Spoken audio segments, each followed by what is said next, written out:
CIET NCERT द्वारा प्रस्तुत है ध्वनि पुस्तक संक्षिप्त बुद्ध चरित्र कक्षा 8 के लिए हिंदी की पूरक पाठ्य पुस्तक। अध्याय 3 ज्ञान प्राप्ति, पृष्ठ संख्या 40। ज्ञान प्राप्ति। दर्शन परिचर्चा। शांति प्रिय अराड मणि के आश्रम में राजकुमार सिद्धार्थ ने प्रवेश किया तो ऐसा लगा जैसे उनकी शरीर की आभा से सारा आश्रम प्रकाशित हो गया हो। मुनि अराड ने दूर से ही राजकुमार को देख लिया और उच्च स्वर में कहा, स्वागत है, आइए। राजकुमार धीरे धीरे उनके पास आए। दोनों ने विधिपूर्वक एक दूसरे का अभिवादन किया, कुशल क्षेम पूछा और फिर मृग चर्म बिछी 2 चौकियों पर दोनों बैठ गए। मुनि ने राजकुमार को निहारते हुए स्नेहपूर्वक कहा, हे सौम्य, मुझे पता चला है कि आप सभी स्नेह बंधनों को तोड़कर घर से निकल आए हैं। आपका मन सब प्रकार से धैर्यवान है। आप ज्ञानी हैं, तभी तो राजलक्ष्मी को त्याग कर यहां आए हैं। वैसे राजा लोग भोगी हुई राजलक्ष्मी को अपनी संतान को सौंपकर ही वन में आते रहे हैं, परंतु आश्चर्य की बात है कि आप विषयों के बीच रहते हुए युवावस्था में ही लक्ष्मी को बिना भोगे ही यहां आ गए हैं। इस धर्म को जानने के लिए आप श्रेष्ठ पात्र हैं। आप ज्ञान रूपी नौका पर सवार होकर दुख रूपी सागर को पार कीजिए।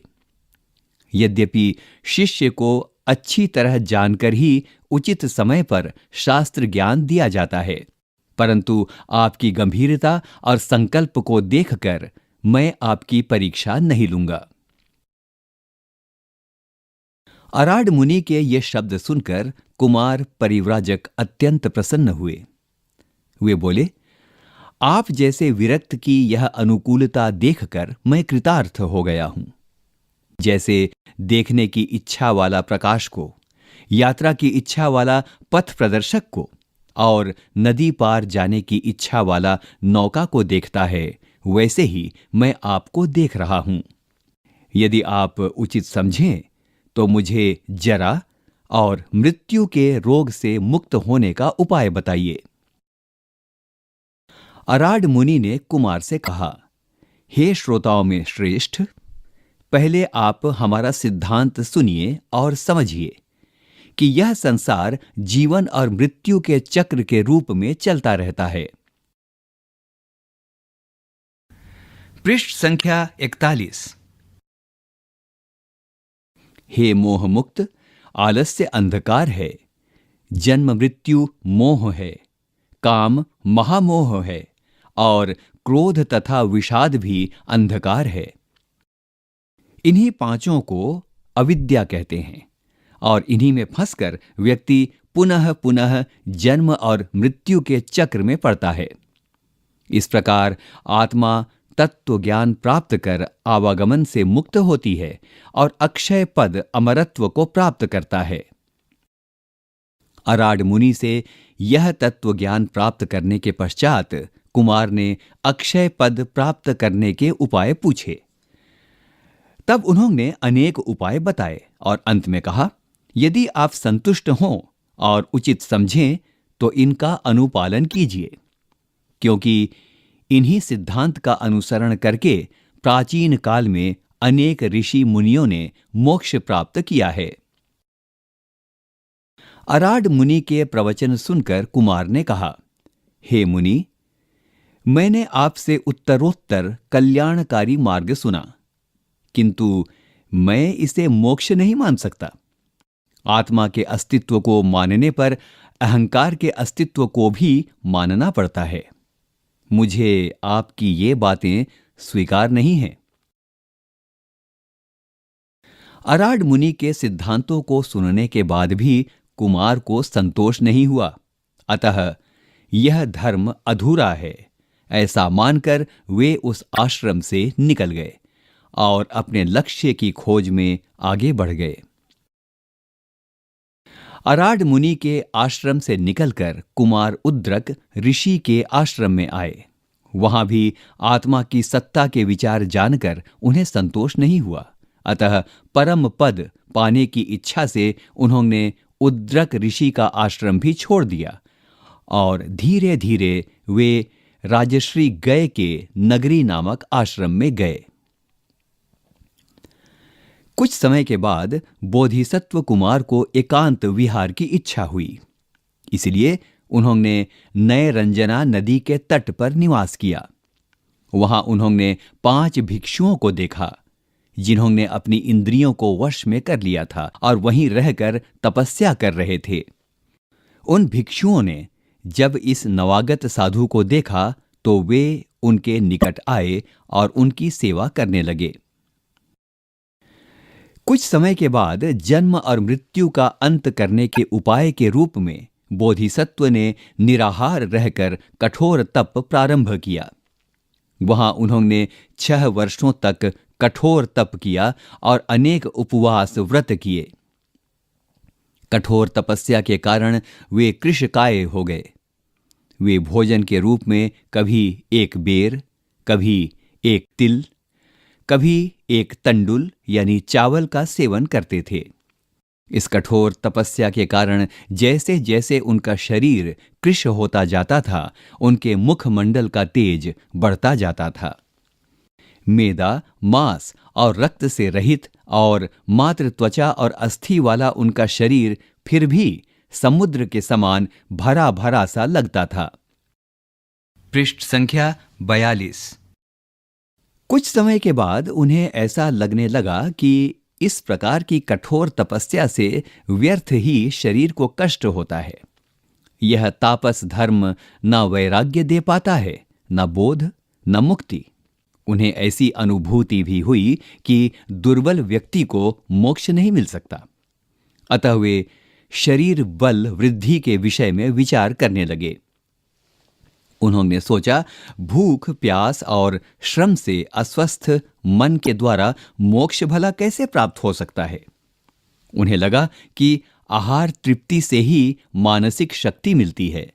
स्थिर और प्रसन्न मन ही समाधि पा सकता है तथा समाधि युक्त चित्त वाला व्यक्ति ही ध्यान योग कर सकता है। ध्यान योग के सिद्ध हो जाने के बाद साधक उस धर्म को प्राप्त करता है जिससे उसे दुर्लभ, शांत, अजर अमर पद प्राप्त होता है। उन्हें लगा कि मुक्ति का उपाय आहार पर ही आधारित है, अतः उन्होंने भोजन करने की इच्छा की। कठोर तपश्चर्या से बोधिसत्व अत्यंत कृशकाय और दुर्बल हो गए थे। फिर भी वे धीरे धीरे नए रंजना नदी की ओर गए, स्नान किया और तट के वृक्षों की शाखाओं का सहारा लेकर वे ऊपर आए। उसी समय निकट ही रहने वाले गोपराज की कन्या नंदबाला प्रसन्नतापूर्वक वहां आई। शंख जैसी गोरी बाहों वाली गोपबाला ने नीला वस्त्र धारण किया था और लग रही थी जैसे फेन मालाओं से युक्त यमुना प्रकट हो गई हो। नंदबाला ने पहले श्रद्धापूर्वक बोधिसत्व को प्रणाम किया और उन्हें पायस यानी खीर से परिपूर्ण पात्र प्रदान किया। इस प्रकार के सुभोज्य से तृप्त होकर उन्हें लगा कि वे अब बोधि प्राप्त करने में समर्थ हो गए हैं। बोधिसत्व के साथ रह रहे 5 भिक्षुओं ने जब उनका यह आचरण देखा तो उन्हें लगा कि अब यह मुनि भी धर्मच्युत हो गया है, इसलिए वे उन्हें छोड़कर चले गए। उन सबके चले जाने के बाद बोधिसत्व सिद्धार्थ ने बोधि प्राप्त करने के लिए दृढ़ संकल्प किया और वे पास ही एक अवस्थ यानी पीपल वृक्ष के नीचे भूमि पर आसन लगाकर बैठ गए। तभी काल नामक एक सर्प प्रकट हुआ, क्योंकि उसे ज्ञात हो चुका था कि यह मुनि अवश्य ही बोधि प्राप्त करेगा। उसने पहले उनकी स्तुति की। काल सर्प ने कहा, हे मुनि, आपके चरणों से आक्रांत होकर यह पृथ्वी बार बार डोल रही है। सूर्य के समान आपकी आभा सर्वत्र प्रकाशित है। आप अवश्य ही अपना लक्ष्य प्राप्त करेंगे। हे कमल लोचन, जिस प्रकार आकाश में नीलकंठ पक्षियों के झुंड आपकी प्रदक्षिणा कर रहे हैं और मंद मंद पवन प्रवाहित हो रही है, उससे लगता है कि आप अवश्य ही बुद्ध बनेंगे। पृष्ठ संख्या 43। इस पृष्ठ पर एक चित्र है जिसमें नंदबाला नामक कन्या सिद्धार्थ को खीर से भरा पात्र प्रदान कर रही है। अब सुनते हैं पाठ। पृष्ठ संख्या 44। सर्प द्वारा अपनी स्तुति सुनकर सिद्धार्थ ने तृण लेकर बोधि प्राप्ति के लिए प्रतिज्ञा की। वे महावृक्ष के नीचे बैठ गए। उन्होंने निश्चय किया, जब तक मैं कृतार्थ नहीं हो जाता, इस आसन से नहीं उठूंगा। जब सिद्धार्थ ने प्रतिज्ञापूर्वक आसन लगाया तो देवतागण अत्यंत प्रसन्न हुए। सर्वत्र नीरवता छा गई। उस समय न मृग बोले न पक्षी। वे धीरे धीरे नितांत एकांत शांत वातावरण में समाधिस्थ हो गए। मार की पराजय। जब महामुनि सिद्धार्थ ने मोक्ष प्राप्ति की प्रतिज्ञा कर आसन लगाया तो सारा लोक अत्यंत प्रसन्न हुआ, परंतु सदधर्म का शत्रु मार यानी कामदेव भयभीत हो गया। उसे सामान्यतः कामदेव, चित्रायुध और पुष्पशर कहा जाता है। यह काम के संचार का अधिपति है। यही मार है। उसके विभ्रम, हर्ष और दर्प नाम के 3 पुत्र हैं और अरति, प्रीति और तृष्णा नाम की 3 कन्याएं हैं। उन्होंने जब अपने पिता को भयभीत देखा तो इसका कारण जानना चाहा। मार यानी कामदेव ने अपने पुत्र और पुत्रियों को बताया, देखो, इस मुनि ने प्रतिज्ञा का कवच पहनकर सत्व के धनुष पर अपनी बुद्धि के वाण चढ़ा लिए हैं। यह हमारे राज्य को जीतना चाहता है। यही मेरे दुख और भय का कारण है। यदि यह मुझे जीत लेता है और सारे संसार को मोक्ष का मार्ग बता देता है तो राज्य सूना हो जाएगा। इसलिए यह ज्ञान दृष्टि प्राप्त करे उससे पहले ही मुझे इसका व्रत भंग कर देना चाहिए। अतः मैं भी अभी अपना धनुष बाण लेकर तुम सबके साथ इस पर आक्रमण करने जा रहा हूं। इस प्रकार सारी स्थिति समझाकर मार अपने पुत्र पुत्रियों को साथ लेकर उसी अश्वत्थ वृक्ष के पास गया, जहां महामुनि समाधि लगाकर विराजमान थे। उसने पहले महामुनि को ललकारा और फिर धनुष बाण हाथ में लेकर कहा, हे मृत्यु से डरने वाले क्षत्रिय, उठो, अपने क्षत्रिय धर्म का आचरण करो, मोक्ष का संकल्प छोड़ो, शास्त्रों और यज्ञों से लोक जीतकर इंद्र पद प्राप्त करो, नहीं तो मैं अपना बाण छोड़ दूंगा। पृष्ठ संख्या 45। मार की इस चेतावनी का जब मुनि पर कोई प्रभाव नहीं पड़ा तो उसने अपने पुत्रों और कन्याओं को आगे भेजा और अपना बाण छोड़ दिया, परंतु इसका भी कोई प्रभाव मुनि पर नहीं हुआ। तो वह बहुत दुखी हुआ। वह सोचने लगा, मैंने यही बाण शिव पर छोड़ा था तो एक बार विचलित हो गए थे, परंतु आज यह निष्फल कैसे हो गया है? क्या इस मुनि के हृदय नहीं है, अथवा यह बाण वह बाण नहीं रहा जिसने शिव को पराजित किया था? इस प्रकार सोचते हुए उसने अपनी सेना को याद किया और तत्काल उसकी विकराल सेना उपस्थित हो गई। महामुनि के चारों ओर विचित्र और भयंकर आकृति वाले जीवों की भीड़ सी लग गई।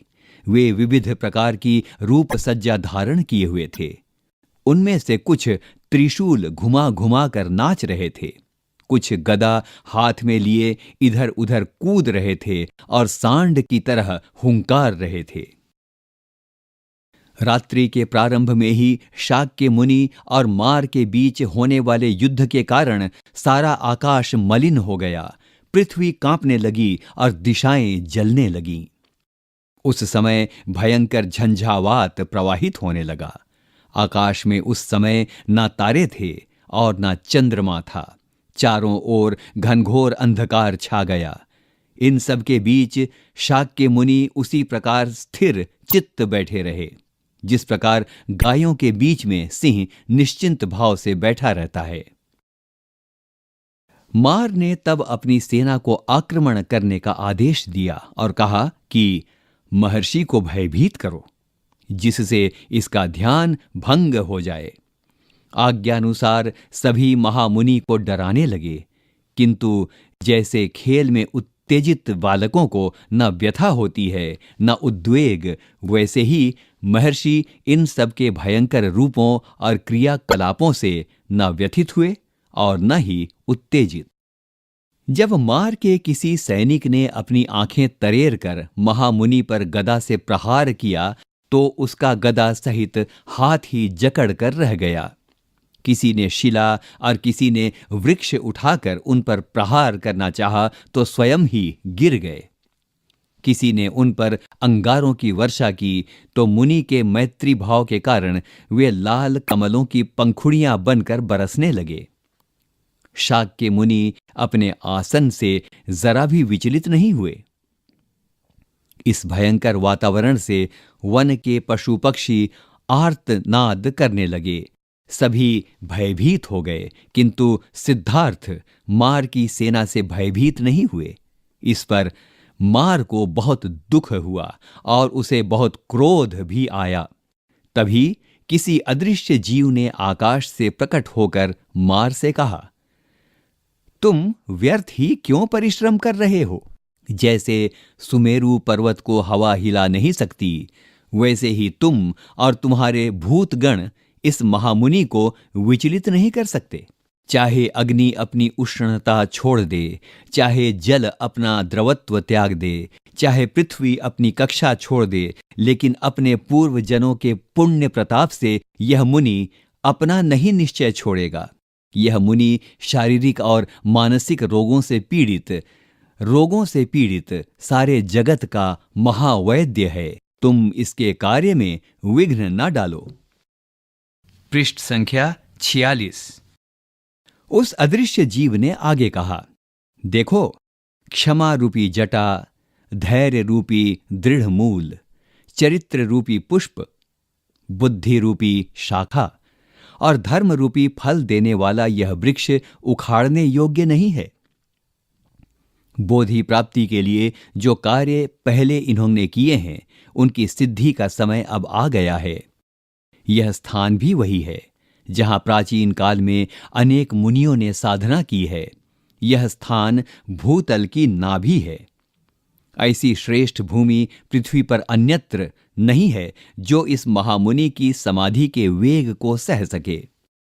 इसीलिए हे मार, तुम व्यर्थ परिश्रम मत करो, जाओ, शोक मत करो और शांति प्राप्त करो।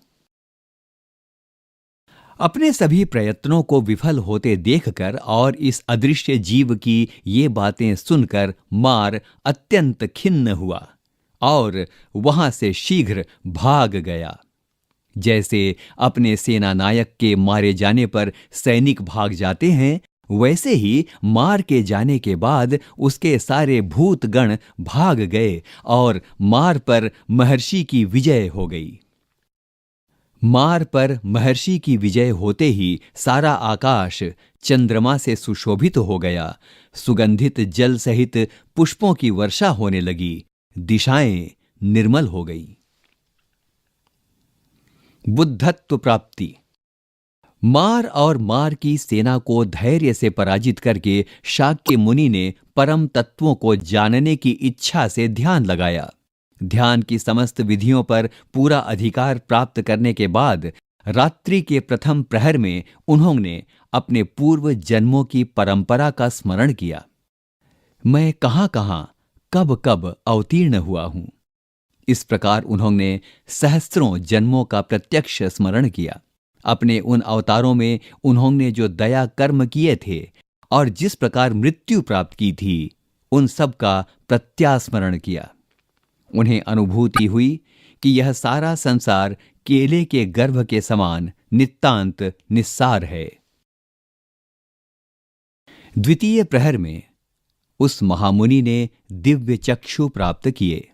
उन्होंने नीच ऊंच कर्म करने वाले प्राणियों के उत्थान पतन का प्रत्यक्ष अनुभव किया, जिससे उनकी दयालुता और भी बढ़ गई।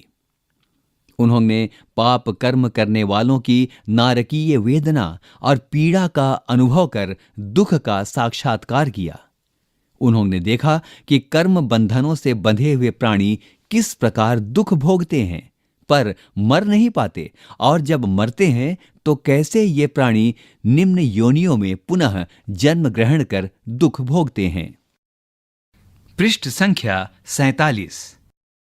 उन्होंने अनुभव किया कि संसार में छोटे बड़े सभी जीव भूख और प्यास जनित दुखों से पीड़ित हैं।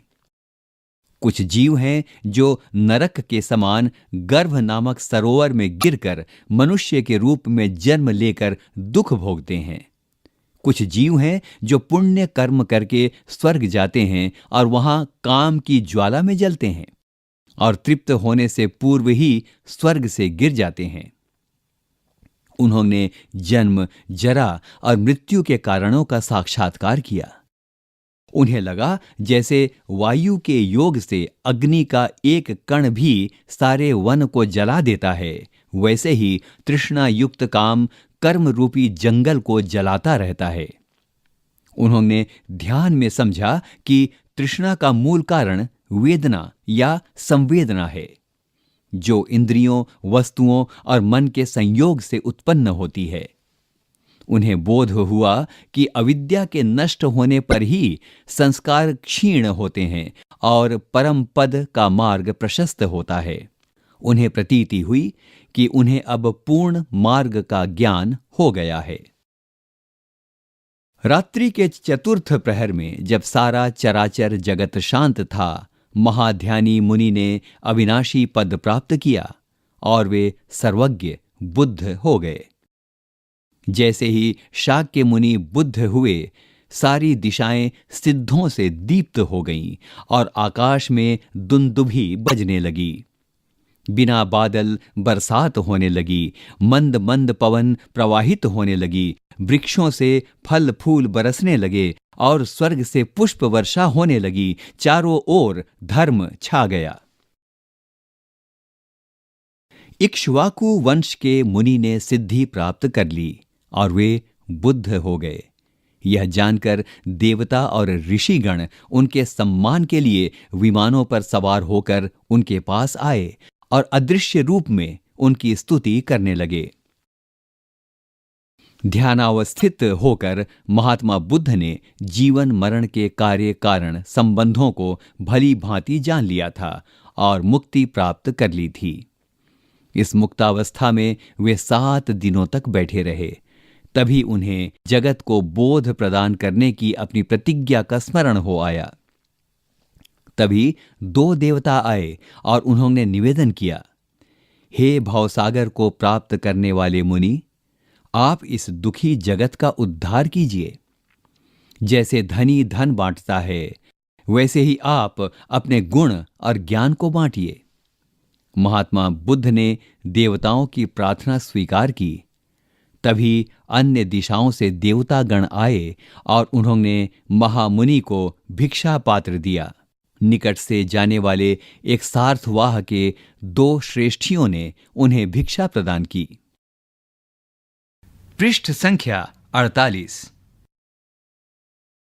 तब उन्होंने आराड और उद्रक का स्मरण किया, परंतु तब तक वे दिवंगत हो चुके थे। अतः उन्होंने उपदेश देने के लिए उन 5 भिक्षुओं का स्मरण किया जो उन्हें तप से भ्रष्ट मानकर छोड़कर चले गए थे। इस तरह संसार के अज्ञान रूपी अंधकार को मिटाने के लिए महात्मा बुद्ध ने काशी जाने की इच्छा की। वे अपने आसन से उठे। उन्होंने अपने शरीर को इधर उधर घुमाया और बोधि वृक्ष की ओर प्रेम से देखा। प्रश्न 1। अराड मुनि ने अविद्या किसे कहा है? 2। कठोर तपस्या में लगे सिद्धार्थ ने किस कारण भोजन करने का निर्णय किया? 3। मार कौन था और वह बुद्ध को क्यों डरा रहा था? 4। सिद्धार्थ के बुद्धत्व प्राप्त करने पर प्रकृति में किस प्रकार की हलचल दिखाई पड़ी? यहां तीसरा अध्याय समाप्त हुआ।